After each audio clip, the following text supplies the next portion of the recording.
Hello everybody, welcome back to My Furry Protogen 2. Okay, we're actually back with this series now. I do apologize it's taken me so long to actually get done with this because I've just been so busy with everything else that I haven't had a chance to get through this. So, we're gonna be finishing My Furry Protogen 2 over the next couple, days, maybe weeks, or something like that. I don't actually know how much we have left in the game, but we'll see. That being said, if you do like these videos, make sure to like these videos and comment down below with what you like the most about this series, because lately YouTube's been having some issues on their end, and they have acknowledged that there is an issue with my channel where these videos aren't actually going to your sub boxes. And if we can get some comments talking about it, or if you guys interact with the videos and get them out into the algorithm a little bit more, it might help a little bit.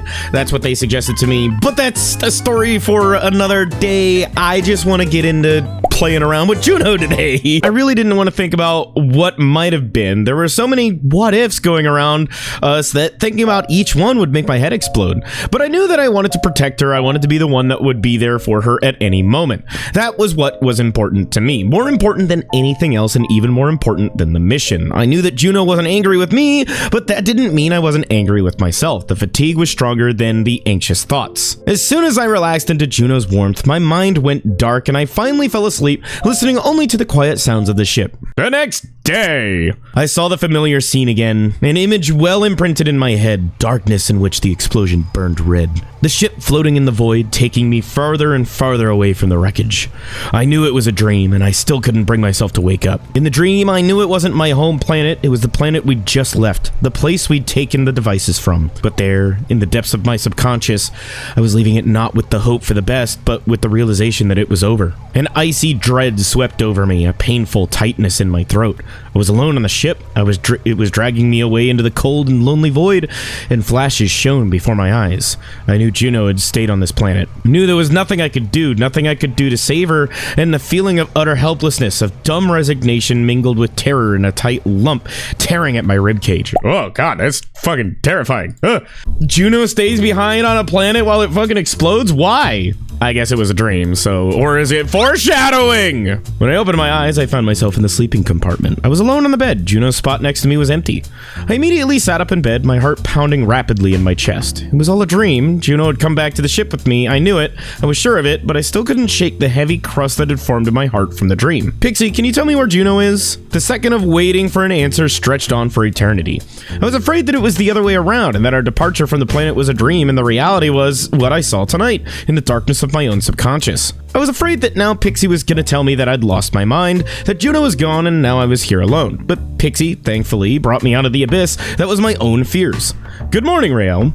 Juno's in the lab right now. Would you like to join her? Yeah, that would be great. I got out of bed and put my clothes on. Would you like to have breakfast now? No, I'll eat later. Did Juno tell you that not eating breakfast is detrimental to your body? I don't want to hear your lectures again. My answer sounded slightly annoyed, but Pixie didn't take any offense. As you wish.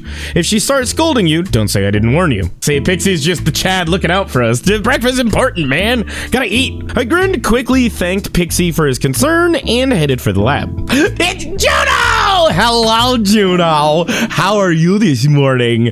Oh my god, you're looking lovely as ever. Juno was there. She was sitting at the table scrutinizing the results of the analysis. I walked up behind her and put my arms around her. Good morning. Did you sleep well? Oh, that smile is so cute. Juno smiled at me, glancing over my shoulder. Yep, slept just like a baby. The lie fell easily from my lips. I didn't want to tell Juno about the nightmares that haunted me every night. It didn't make any sense anyway. You sure? Pixie said your pulse was... I hurriedly interrupted Juno. It's okay, really. I wonder if because of what he saw from his own planet, if he actually is suffering from a bit of PTSD or some stress. Obviously, some of it is very stress related, and I know I get nightmares when I sleep under stress, or I just don't sleep at all. It kicks in my insomnia and I just do not sleep for days. But I wonder if there's a combination of both going on with him, and he needs to be talking about it, or at least acknowledging that there's a bit of an issue. You would think you would know by now that hiding his issues from Juno and Pixie, the people keeping him alive, would be important, but whatever. It's okay, really. I must have dreamt about something stupid and it made me agitated. A concerned expression appeared on Juno's helmet. What was your dream about? I don't remember. I think it was about that spicy pizza we ate half a year ago. Oh no. Tell her the truth. Seriously? That made you agitated? Well, yeah, because it looked really good, and I was shocked. I was mad that I couldn't eat it because it was too spicy. Yeah, I was running from a giant pizza while my mouth burned. Oh my god. It must have crawled its way back into my mind due to how spicy it was. Remember the day we ate it and how much of the capsa thing was mixed into the dough? Even if Juno didn't believe me, she decided not to push and just shrugged. Yeah, that's such an obvious lie, my dude. Come on! By the way, don't tell me you've been here all night again. No, I woke up a couple hours ago. The deep analysis made by Pixie is done, and now all that's left is to summarize everything we know about it. I sat down next to her ready for a serious conversation. Any progress? Yeah, you could say that. The first thing is that these devices are definitely connected. They don't affect each other's work, but if one stops working, the other ones know about it. The devices do not have any AI in them, instead they operate using a specific algorithm. As I suspected at the beginning, while still researching the anomaly on your planet, it's all done by someone who planted all of them. Well, no shit, it's a spiky thing that got stabbed into the dirt. It doesn't just fucking grow on trees. Like, somebody put it there. Someone deliberately placed them on this planet as they did the same on yours and many other. Yes, again. Is there any way to find out who did this? No, I don't think so. At least not while they're in their off state. But I can't turn them on. There's too great a chance it would kill us immediately. The only way to test them is to try and activate one on a desolate planet, but I don't want to do that unless there are no other options. So what do we do now? Juno sighed. I think these devices are powered by the energy of the planets and all living things on them. Remember when I said that all living things carry a certain energy? These devices devour it and drain the energy from planets. But why do they need that energy? Where do they put it? The energy is partially used to power the device. It affects the environment and requires some energy, but all the other energy is stored inside. It's all about these crystals. I've studied them, but so far it's too little to draw any conclusions. But I'm sure they store it. So these devices feed off the planet's energy? Interesting, actually. Wait. I wonder if they're going with some sort of archive fucking angle with this. Hang on. Wait a second. Are they trying to give their own origin story to archive energy? And why are they blowing up afterwards? And why were the animals on the last planet dying and the animals on mine getting infected? Juno was thoughtfully silent. I don't know yet, Raeal. There's not enough information. These devices hardly give any information while turned off. If we could observe it from afar, see how it reacts to living things, that might give us enough information. We saw how it reacted, created a pile of bodies laying around it. Yes, but as you said yourself, they died immediately. They didn't get infected. Something just doesn't add up here. The anomaly on the O-1221M is definitely of the same nature as the anomaly on your planet. They were all created by the same person. But there was no virus on O-1221M. I did study on the samples we collected. They just died. They weren't infected. I would suggest that what happened on your planet is a result of individual mutation. The device had severely weakened the index case, patient 0, making his body a suitable host for all sorts of viruses and mutations. But I studied the virus from your planet, and I can say with certainty that it was an artificial virus. And what do the devices have to do with it? Do you think they're infectious? I would assume so, but I'm not sure how to explain it yet. The devices look more like batteries. I couldn't find anything related to the virus. Yes, they affect the environment, but they don't infect it. They just suck the energy out of all living things and store it in themselves. But what's the point of that? Why destroy O-1221M in the first place? It's not like anyone lives there. I don't know, but I do know that those devices would have destroyed... You know, I'm just gonna call this planet Penelope if we hadn't intervened and shut them down. But given that I haven't detected the virus, this planet has a very chance of recovering. So we saved it? Smile appeared on Juno's helmet. I think so. We saved the planet! Maybe. Something still gives me a bad feeling about this, because she did just say, like, the devices know when each other turn off through some sort of algorithm. I wonder if that also means whoever planted the devices now knows that somebody is chasing them. Just a guess, I don't know yet, but it leads me to believe that there's some kind of archive element to this, that they're trying to weave their own, like, archive energy origin story, which, again, very interesting and not something I've seen a lot of people do yet when it comes to, like, doing the whole, Protogen backstory and everything and lore. My heart jumped with joy at this news. Yes! That's great, Juno!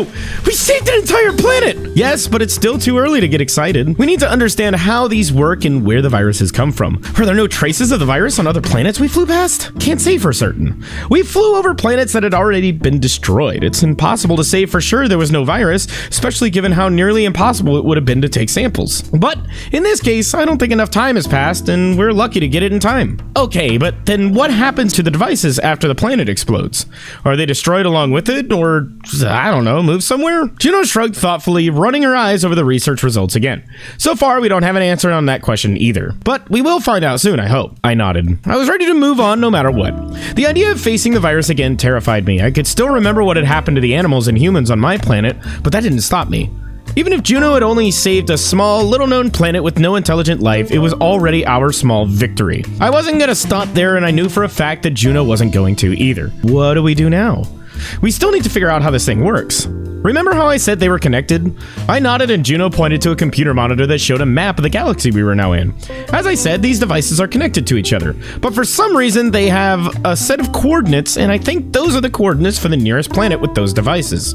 Wait, why? Why did this person leave them scattered like that? Wouldn't they be afraid that we would use it to find them? There's another question we can't answer yet, but you are right, this helps us a lot. Juno pointed on the map to a specific planet and said, "This is the nearest planet with those devices. I found it myself some time ago and the device's coordinates confirmed it, so that's our next destination. It's an ice planet called Penelope 2. Intelligent beings live there, but they are at an earlier stage of development, just like your planet. We should head over there, disable all but one of the devices, and observe how it works. What if there's a virus in there? If there's a virus in there, we can make an antidote based on the vaccine I made for you. But we need to figure out if the virus is there in the first place.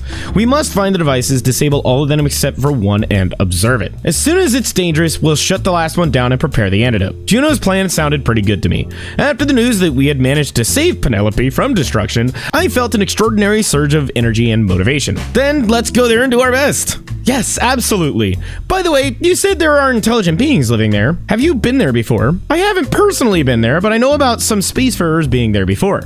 Wait, but what about the rule of not making contact? This planet's case is a bit special. It was once developed and almost ready to enter the space age. They made their first contact with other planets and the technology to travel into space.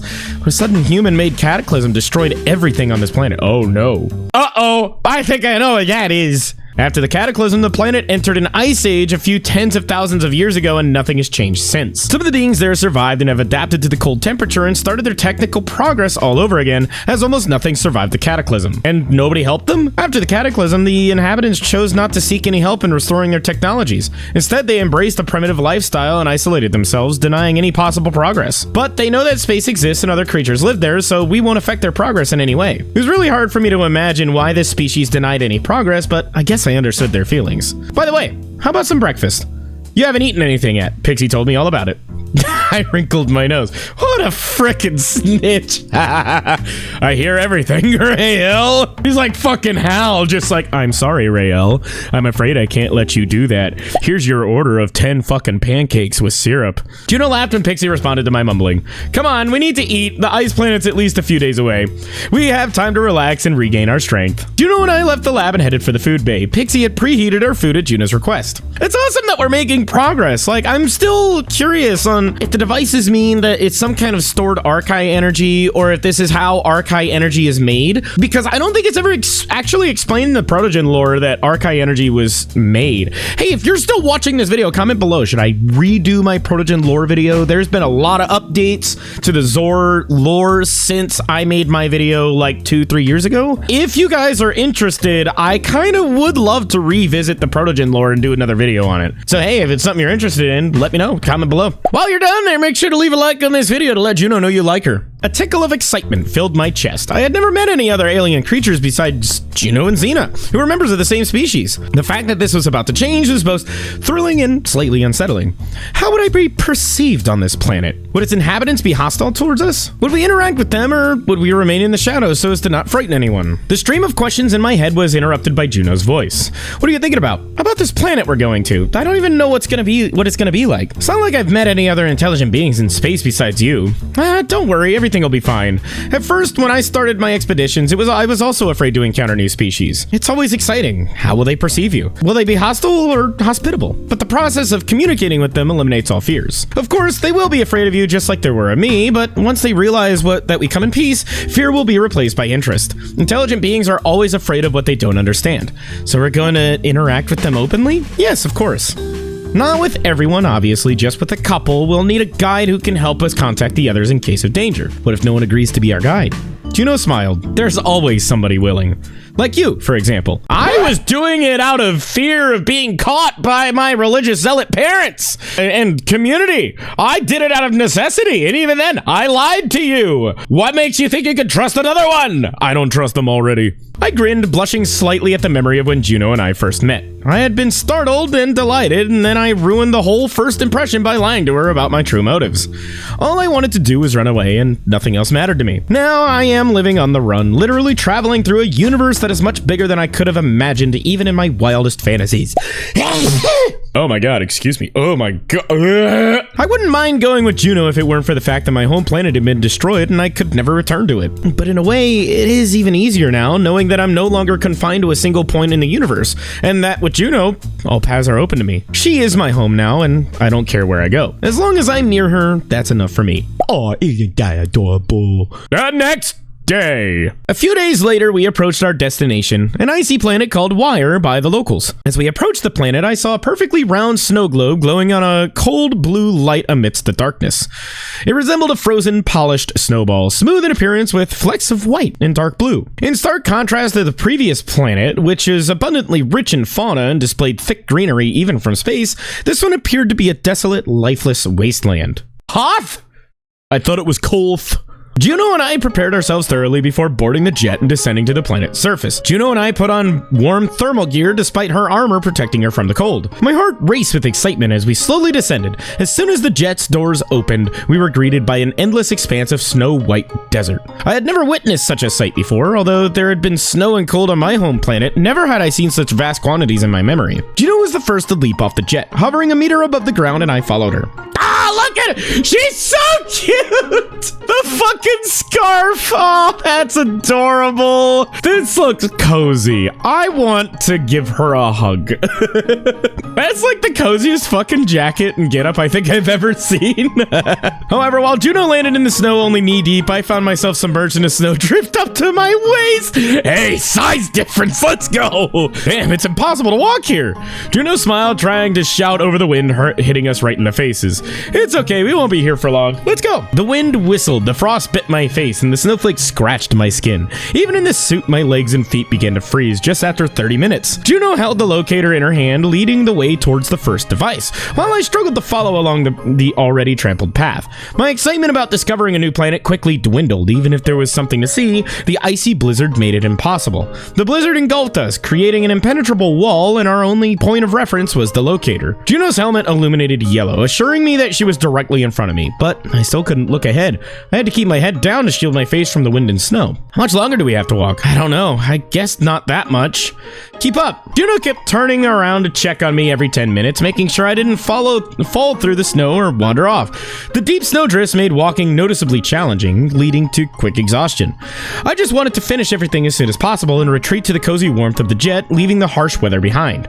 We're almost there. Now we have to get to the mountains. I think the device is in a cave. Juno, like me, had to shout to make up any kind of contact. Why would they land so far away, though? Wouldn't you want to land closer to the device? Unless you didn't want a chance landing around, like, civilization or anything like that. Still, you would probably want to be closer, wouldn't you? I mean, she has no problem. She's only knee deep. I'm to my waist, man. At least it's deep for me. I'm small. We struggled to reach the mountains, which I only noticed as we approached them. They were covered in ice and snow, and the blizzard made it impossible to see them from a distance. Once we were in the cave that sheltered us from the wind and snow, I exhaled with relief. It's impossible to navigate. Who can live on such a harsh planet? Juno laughed, shaking off the snow. Like I said, the locals have adapted to these conditions. But just so you know, we're here in the coldest season of the year, and we're close to the pole. That's why it's so harsh. I'm sure it'll get better as we move farther around the planet. This planet is like an icy hell. I wouldn't last a week here. Don't worry, you'll get used to it in a couple days. We need to find the first device to disable it. It's somewhere in this cave, according to the locator. Frozen and tired, I grumbled unhappily. Why hide it so deeply? On the previous planet, the devices were literally in plain sight. That's because there were no intelligent beings on the previous planet. Whoever installed them probably didn't want the inhabitants to find and break it. Juno and I went farther into the cave. It was as cold as it was outside. The cold was coming from everywhere, but at least we were protected from the wind. I mean, to be fair, the wind is like the #1 thing when it comes to being cold. If it just bites through you and gets through your clothes, yeah. I would much rather be in a cold cave than just outside in a blizzard. As we walked, I eyed the outlandish crystals growing from the floor and ceiling of the cave. They resembled icicles, but much brighter and glowing with a beautiful bluish hue. Do you think there are any settlements around here? I don't know. Probably not. If I remember correctly, the locals live closer to the equator. It's warmer there, though not by much. How can you live like this when it's winter all the time? Not even taking into account the damn cold. Everything here is cold and frozen. It's all kind of sad. Juno shrugged, following the locator. Locals are used to it. They haven't seen anything else. We went further into the cave only to discover that the locator had led us to the opposite side of where we had initially entered. As it turns out, we had unintentionally passed by the device while engrossed in conversation, prompting us to retrace our steps with a sigh. The device was located in the heart of the mountain, hidden amidst the shimmering blue light that came from the crystals. Juno came to a halt and activated the bot, which, under Pixie's direction, commenced the process of disarming the device. Why was it installed here? I understand it's to keep it from being destroyed by the locals, but don't you think it's hidden too deep? I mean, there's not even any wildlife here. These devices devour energy not only from living things, but also from the planet's core. I think this one in particular is a kind of backup plan, just in case something happens to the others. There are more of them on this planet than on the previous one. I think it's because of the risk of being discovered. And on my planet, where were they located? Juno shrugged. I don't know. We discovered the effects of the anomaly too late. It was useless to look for them. But I think there was one of them in that cave where you went alone. I shuddered involuntarily. I don't remember very well what was there. I only remember the red color. It was everywhere. Why are these things purple then? Juno looked thoughtfully at the device the robot was disarming. I think it depends on the stage of destruction the process is in. The closer to the final stage, the redder the light. But that's just a hypothesis. I hope we don't get a chance to confirm it. The cave reminded me of the one I'd almost died in. It was just as cold and damp and dark, and the only difference was the color of light. Juno and I waited patiently for the bot to disarm the device before heading back to the jet. We'll sleep in the jet tonight, and tomorrow we'll see what the weather's like. I've got my camouflage mode on just in case, but hopefully no one will pass by. The sky had already begun to darken, turning from grayish white black, revealing a view of the canvas of the stars scattered across the sky. I think it'll take us a few days to get to the 5 devices. As I said, we won't turn off the 6th one. We'll set up close to the equipment and see how it behaves. What do you think? Yeah, that's a great idea. If things get out of control, we'll shut this thing down. And if we find an infected individual, we'll start making an antidote right away. I've prepared everything I need in the jet's lab, so I don't have to go up to the ship. Is there really anything alive here? We walked around all day and didn't see a single animal. Juno laughed warmly. Not that we had a chance to see anything in all this blizzard. And when will we meet the locals? Juno shrugged. Maybe we won't need to meet them. We'll see what the last device's research shows. But in case we have to make contact with the locals, I think it's best not to tell them what happened to your planet. Yeah, probably not a good idea to start, mass hysteria. Not a good idea. Why not? I frowned hearing Juno's words. Juno shrugged. We don't know if we'll be able to find anything if it's too late. You can't know for sure. It's better not to scare the population and not give them any hope. Juno's words made sense. I remembered what it had been like to learn such terrible news, that the virus was irreversible, that there was no cure. Even though we had a cure now, we didn't know if it was the same virus or if it would behave the same way here. As I thought back 2 years to my planet, I realized that as a simple citizen unfamiliar with Juno, I would have preferred not to know about the impending tragedy.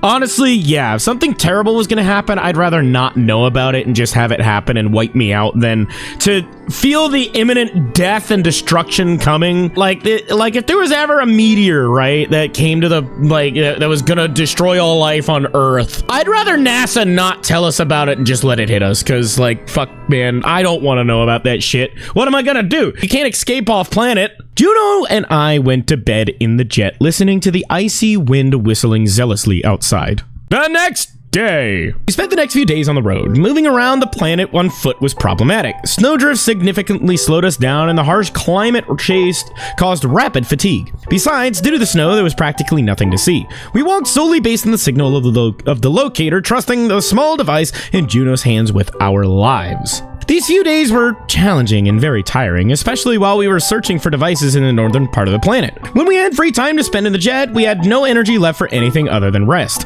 We just wanted to lie down in the warm, dry compartment of the jet and fall asleep. Honestly, mood, that sounds comfy. Actually, comfy as fuck, especially cuddling Juno.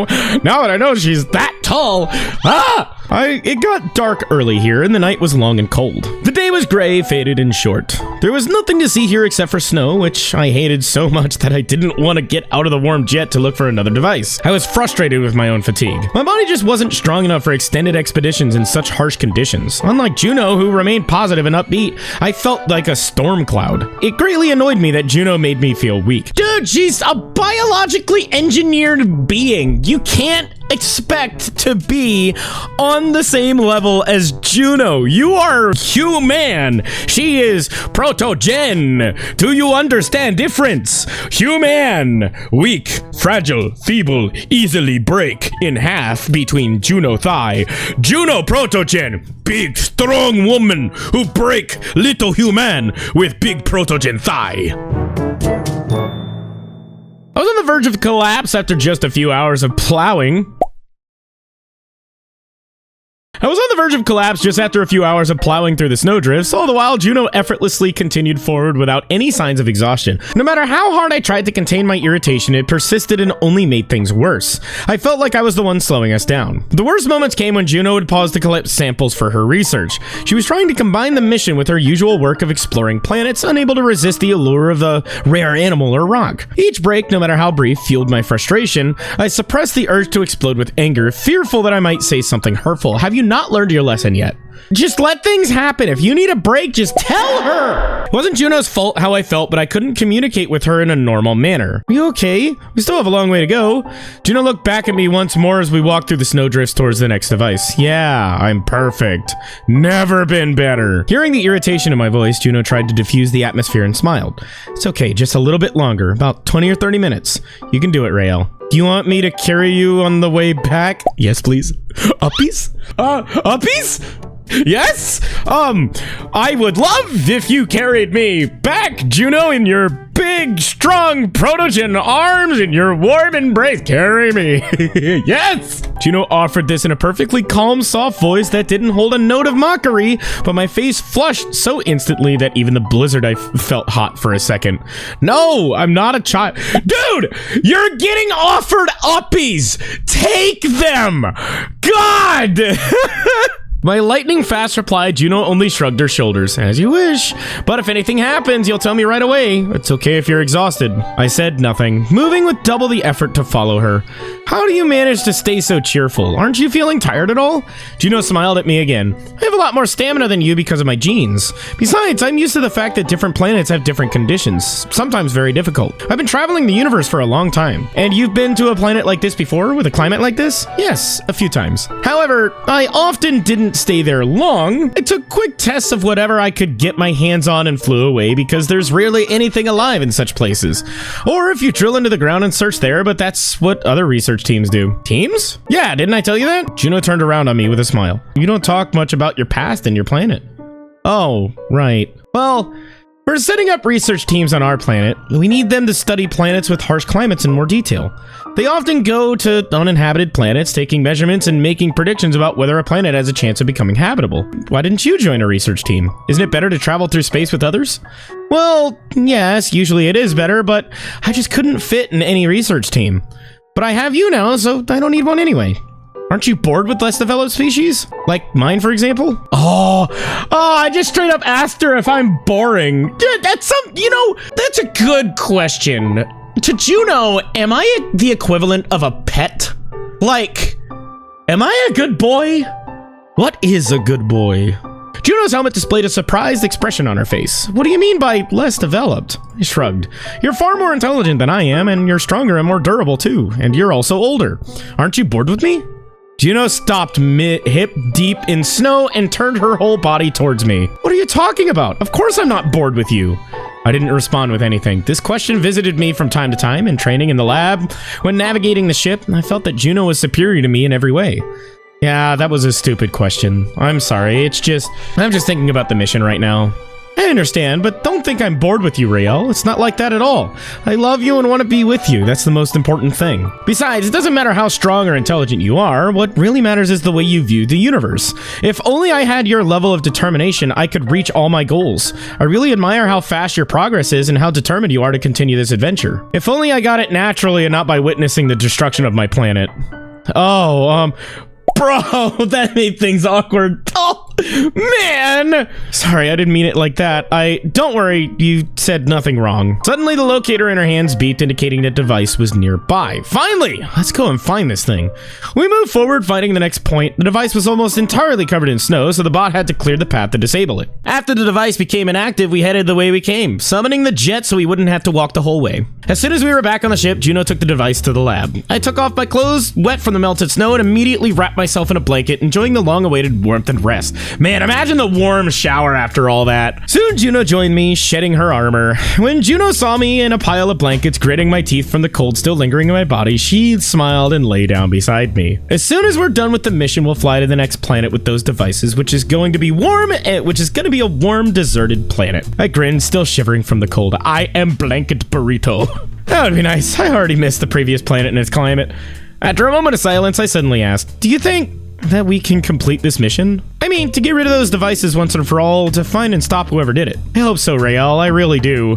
Her answer made me snicker. Doesn't sound promising at all. I know, but that's all I can say right now. You shouldn't make predictions with so many unknowns. We are moving towards the goal. That's the most important thing. Have you ever done anything like this before we met? Saved other planets from destruction? Juno shook her head. This is as new adventure as it is for me as it is for you. By the standards of space travelers, my past life was pretty boring. I only collected and researched different species. But I really like this mission, this adventure, because I'm doing it with you. Thanks. That means a lot to me. Juno lay down near me and we hugged each other. We fell into silence again, listening to the faint noise of the jet, lulling us to sleep. The next day! The next day, we finally went to the next cluster of devices, which was located on a different part of the planet closer to the equator. Once outside, I immediately noticed the weather change. Although it was still cold outside, the wind here was not as brutal as in the north, and the snow was swirling in small flakes in the air. The mountains were visible in the distance, and the clearing where we landed was surrounded by bare, sparse forests with thin, scarcely leaved trees.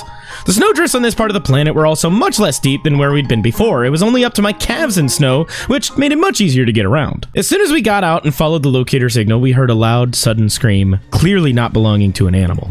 Uh-oh. Juno and I froze, looking around tensely. Did you hear that too? That sound seemed to be coming from over there. Juno pointed in the direction, and a second later the scream repeated. What is it? It's not an animal, is it? There she goes! There she is! Oh, look how much of a badass she looks like. She grabbed the gun, which had been hanging at her waist in a special pouch, and together we ran towards the sound. Running in the shallow, untouched snow was not easy. Juno immediately pulled ahead of me, and I had no choice but to follow. I stared intensely into the white surface, but saw no one. The thin, brittle tree trunks hardly blocked my view.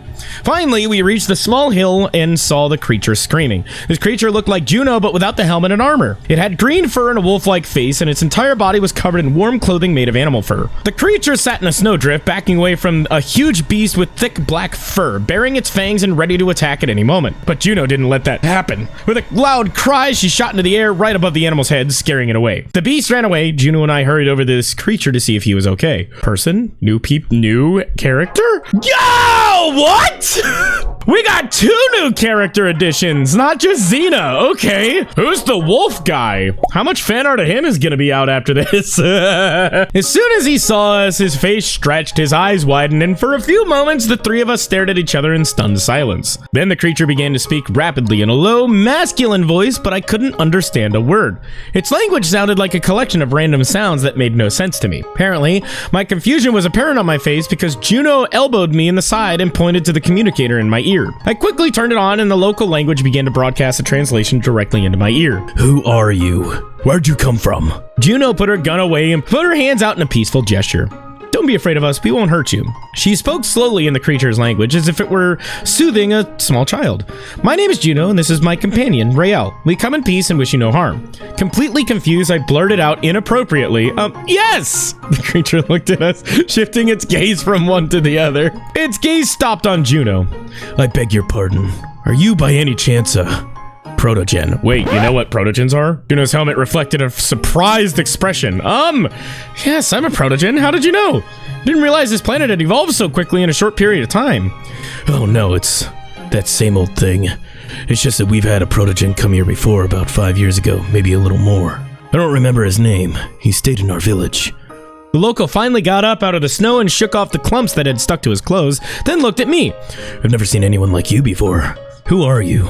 Me? I'm a human. Human? That's great. Where's your fur? My fur? The local nodded. All the space travelers I've met had fur. You're kind of naked. I love being naked. That's my thing. I blink confusedly. My species doesn't have fur. Oh, I see. I apologize if that was a tactless question. It's okay, no problem. We fell into a second of awkward silence. I'm Lance, by the way. Nice to meet you. Hi, Lance. I'm Raeal. Thanks for rescuing me. I thought for sure the Shia was gonna tear me up today. Shia? Is that the name of this beast? Lance nodded.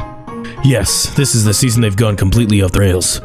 They started coming to the villages, and it's dangerous to go into the forest. 3 people from my village have already been torn apart. Juno nodded thoughtfully. What were you doing out here by yourself if it's so dangerous? I had to come out here. I needed to get some twigs for the fire, and there was nowhere else to go. I was lucky you were here to save me. How far is your village? About 3 hours away. Oh my god, 3 hours? You said these animals, Shia, right? Have gone completely off the rails? What does that mean? Has it ever happened before?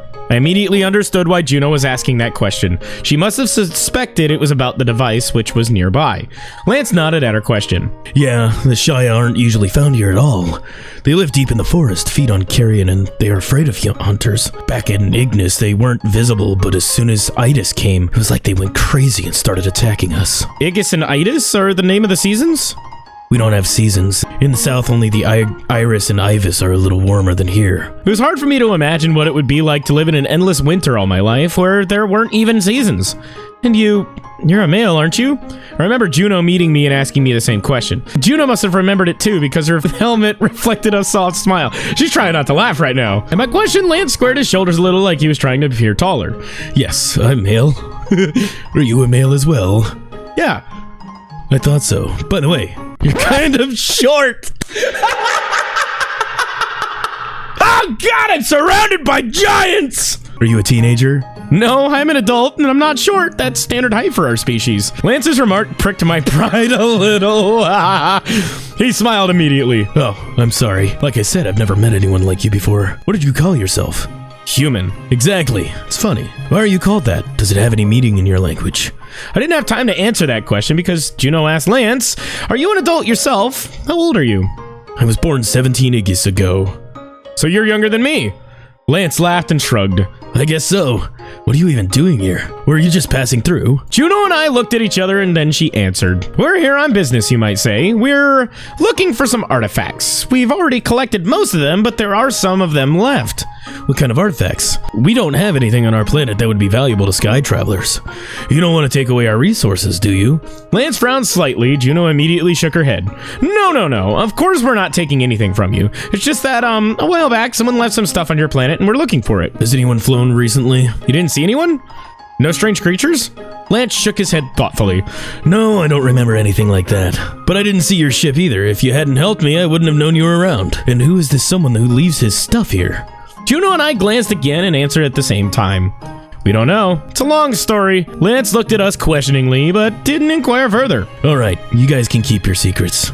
Just answer, should I fear my planet or not? Many different answers swirled in my head. Lance is surprisingly much more advanced on the subject of space travelers. Someone must have told him before that this planet might be in danger, or he wouldn't have had such thoughts. It'll be fine, we'll just take the artifacts and fly away. Juno threw me a brief glance, but didn't protest and nodded. Well, that's fine then. I can help you find these artifacts of yours if you want. I'm very familiar with the area and all the roundabouts. This area can be quite dangerous if you don't know where to go. Thank you. We will gladly take you up on your offer. We have a locator that indicates the location we need, but we could use the help of a local. Juno smiled once more and I shrugged. I didn't have an issue with accepting Lance's help, even though I felt we didn't actually need it. Our tasks were nearly done here. All that remained was to gather the remaining devices, study one to understand its impact on the environment, deactivate it, and then depart. However, I also had a desire to interact further with the locals, especially if there was a representative among them who wasn't afraid of Juno. Great. It's been a long time since I've interacted with sky travelers. How have things in the universe changed in that time? Any interesting news to report? Lance looked on with genuine joy and interest. His gaze immediately lit up, full of enthusiasm. I guess nothing much happened. By space standards, a few years is not much time at all, so I don't even know what to tell you. Well, It's probably a good thing. Everything's peaceful and calm. Lance smiled a little embarrassedly and then suddenly caught himself. Where do you need to go? Show me where you're going and I'll figure out the best way to get there. Juno handed Lance the locator and pointed to a flashing dot a few kilometers away. Lance, seeing the dot, looked around and looked in the direction she was pointing. You're lucky I got in the way. That way is pretty dangerous and it's inhabited by Urians. And they don't like visitors, so we avoid that area. Who are the Ur guys you mentioned? Lance grinned when he heard that question from my communicator. You have such a funny way of pronouncing our words. I've never heard they had that accent before. Urians are predators with 2 legs and 2 hands, just like we have. They're pretty smart, but they don't go outside their territory. They eat mostly critters, but if a random passerby annoys them, they will hunt them down. I shuddered when I heard the story, but Juno only smiled. Then we're lucky to have you to guide us. Yes, let's go. We'll have to make that little detour, but we'll get around this place. I don't doubt that you would have been able to defeat them, but when that Protogen came to us, he told us that he can't interfere with the planet's ecosystem. So I guess that's the same case for you. Juno nodded thoughtfully. Yes, we only do it in extreme cases to protect ourselves or something like that. We began our journey through the snowy forest. Lance bombarded Juno with various questions ranging from space-related topics to what the previous Protogen visitor had shared with him. Juno did her best to provide answers, although some things were unknown to her as well. That was because for the past 2 years, neither Juno nor I had shown much interest in news from the universe. Our focus had solely been on the mission, causing us to feel disconnected from the outside world. Despite Lance's naive and outdated inquiries, Juno patiently responded, trying to maintain a friendly demeanor and occasionally flashing smiles. Meanwhile, I remained silent, keeping an eye on the surroundings to ensure that we are not being followed. As we passed through this particular section of the forest, a strange atmosphere enveloped us. We were near the domain of those predatory creatures. Suddenly, a piercing howl erupted from a nearby direction, reverberating through the forest. The 3 of us froze in our tracks, startled by the sound. This haunting cry, reminiscent of a scream, sent us chilling shiver down our spines. What the hell was that? It's a Urian scream. I think one of them is patrolling the area, watching us. We're walking right on the border of their territory, but it's okay. They won't attack us if we move in the right place. So they won't attack us as long as we follow you, right? Yep, as long as you follow me with the same speed. Oh, by the way, we have a legend about our origin. Would you like to hear it? Sure, as long as your speech doesn't provoke them. It's not that I didn't want to hear the story, but I couldn't understand why they were so calm. Weren't we, almost in danger? Yeah, almost in danger doesn't mean in danger. That's the biggest thing. It's been passed down from generation to generation, more as a scarecrow to frighten naughty children and warn them not to go into the forest. In ancient times, the Urians were the inhabitants of these woods. They lived in these places long before us and were neighbors to the spirits. Things were different these days, as it was warm and thick forests grew all over the planet, but there was no snow at all. According to legend, the Urians were the child of the spirit Gwarg, who created them from the branches of the great tree and the blood of the forest animals. Gwarg was bored, so he decided to create those he could care for. The Urians were a wealthy, advanced race who built settlements and traveled the planet. The spirit of Gwarg had a brother, the spirit Jargus. They were both children of the wind and sky, but they did not get along. Gwarg was a wise older brother who helped and protected nature and was its good friend, while Jargus was mean and envious, never able to reach his brother's greatness. When Gwarg created the Urians, Jargus was literally mad with envy. He tried to replicate what he had done, tried to create his own children, but nothing worked. All he could come up with were scarecrows that made of sticks and leaves, because Jargus was too evil and black to breathe life into them. Then Jargus decided to create his own creatures and molded a monster out of the carcasses of dead animals. He took the corpse of every animal that existed on the planet, piece by piece molded a huge evil monster named Raeal. Raeal was not intelligent like the Urians, could not feel positive emotions, could not create beautiful things. But he was a loyal pet to Jargus, who began to train him, teach him, and scorch him with the blood of predators to make him evil and cruel. When Raeal grew so large that he could almost reach the sky, Jargus set him on Gwarg and made Raeal kill his own brother. Raeal tore him to pieces and devoured him. But it was such a cruel act, one that Gwarg did not deserve, that the sky became angry with Raeal and turned him into the mountain we now call Mountain of the Dead. But Gwarg could not be returned, and Jargus became the full spirit of the valley. He was angry and decided to turn his wrath upon the Urians, who were left without their patron. He turned the Urians into brutal monsters, very similar in appearance to Raeal, and cursed them, imprisoning them in the one place where Gwarg had once created them. Jargus forbade them to leave his own domain, and over the years the Urians became animals no longer sentient. And after the death of Gwarg and the rise of Jargus to power, our world was filled with grief and sadness, and eventually Jargus fell asleep. Eternal winter followed his slumber. When Lance finished his story, there was a brief silence. I was a little shocked by what I just heard, although there were beliefs and legends on my planet too, but they were never so violent and bloodthirsty. It's all very cruel. Yep, but it's just a myth that never happened. The Protogen that visited us told me about the real history of our planet. Wait, so you know about the cataclysm? Yeah, perhaps I'm the only one that knows it, except for our elders. Well, then we have one less problem to worry about. By the way, I actually really like that story. But why didn't Heaven protect Quarg if he was so kind and good? Why did they let Raeal kill him? Lance shrugged. According to our beliefs, Heaven cannot interfere with the lives of spirits. They're only an observer looking down on our lives. Did you believe in these legends before you found the truth? Lance grinned and shook his head. Of course not. They're all just fairy tales for children. As a child, I really liked listening to them. It was interesting to understand how everything works, and such explanations were all my parents could give me. When they told me that at the time of this legend the whole planet was covered in thick forests and there was no snow, I didn't believe it. Couldn't even imagine such a thing. And my parents didn't understand what it was either. They only retold what they heard from their parents and those from their parents, and so from generation to generation. So your mythology has some truth in it. Yeah, but it's still far from the actual truth. Lance turned to me and asked with a smile, "Is it the same for your planet?" He waved his hand, referring to the snow around us crunching under our feet. No, it's different on my planet. We had snow too, but only once a year. My village was surrounded by a dense forest where there were different animals. There was a lot of greenery, different plants, berries, mushrooms. Wow, mushrooms? We also have mushrooms growing on trees. We grow them ourselves. We heat the trees with fire so the mushrooms can survive and collect them twice a year. Did they just grow in the forest on your planet? Yeah, you could go and collect a whole basket. They were growing near trees, on trees, and even in open fields. Lance looked at me with an undisguised delight, his eyes beaming at what he'd heard. I would love to see everything you've mentioned at least once in my life. Though, to be fair, I saw it, but not with my own eyes. The Protogen who visited our planet showed me colorful pictures from other planets, and there was some forest and greenery you mentioned. Just an incredible sight. A sight that we can only dream of here. Lance sighed and headed further into the snow towards our goal. Juno and I looked at each other, but nothing was said as we followed him. We walked in silence for a few minutes, listening to the crunch of the snow beneath our feet until Lance stopped and turned to us. Can I ask you a favor? Juno and I looked at him puzzled, stopping in the middle of the woods. We nodded, interested in what he had to ask. When you find that artifact and fly back into space, can you take me with you? Such a request stumped Juno and me. Oh no, this is why you don't interfere. This is why you do not interfere with people or races or things. Oh no, because now he knows about us. Now he wants to come with us. Now we potentially have a third on our ship. Oh! Anyway, guys, I think that's where I'm gonna have to leave this video. Thank you so much for watching. Like I said, we're gonna get back into this, and we're actually gonna finish My Furry Protogen here in the next, hopefully, couple days, couple weeks. I don't know how much longer we have in this game. I'm gonna try to upload an episode once a week until it's finished. Thank you, everybody, so much for hanging out with me today. Y'all are absolutely amazing. I love your faces. I'm Raeal the Protogen, and I will see you in the next video. Bye-bye, everybody. Wagga, wagga, wagga, wagga, wagga, wagga, wagga, wagga, wagga, wagga, wagga, wagga, wagga, wagga.